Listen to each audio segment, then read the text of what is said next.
Barkanku da zuwa tasharmu ta Hasumiya TV. Lallai ne Allah ya amsa addu'ar tururuwa. Halittun da muke gani ba haka suke ganinmu ba, halittun da muke ji ba haka suke jinmu ba.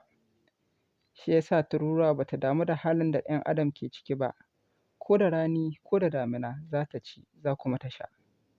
Ubangijinta na jin kokenta ya kuma saurari du'a'inta yana kuma amsawa a kullum. A wani zamani da ya shuɗe a can ƙasar Falasɗinawa, a zamanin Annabi Suleiman alaihi salam, wata rana Annabi Suleiman alaihi salatu wassalam ya fito domin shiga cikin wani kwararo da tururuwa ke rayuwa da mulki, domin ya yi sallar roƙon ruwa, saboda ana cikin bazara ga shi Ubangiji ya ɗauke ni'imarsa ta ruwan sama da iska da kuma damina. Yana shirin fara addu'ar roƙon ruwa sai ya hango sarauniyar tururuwa tsaye kan ƙafafunta biyu.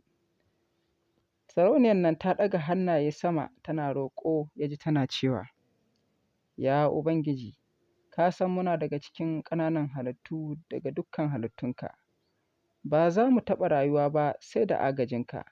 Muna roƙo gare ka, ka lulluɓe mu da ni'imarka, ka agaje mu a cikin halin da muke ciki. Ya Ubangiji, kada ka bari laifin ‘ya'yan Adamu ya shafe mu a cikin wannan rayuwa.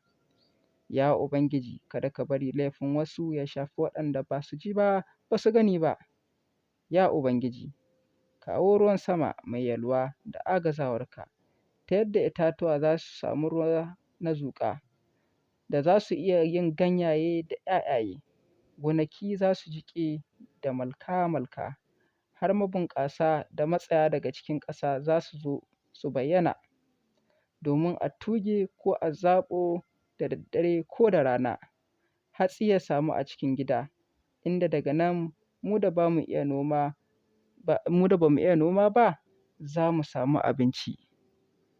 Wannan shi ne addu'ar da Annabi Suleiman alaihi salatu wassalam ya ji sarauniyar tururuwa tana yi, kuma lallai Allah ya karɓa wannan addu'a. Saboda haka ne ko da rani ko da bazara ko da damina ko da fatara ko wace irin masifa ta samu a wani yanki ko a wani gari, idan aka duba cikin ramin tururuwa lallai za a samu hatsi wanda zai ishe ta har ƙarshen shekara, ko kuma in ce har shekaru aru-aru masu zuwa. Mun gode da sauraron tasharmu ta Hasumiya TV.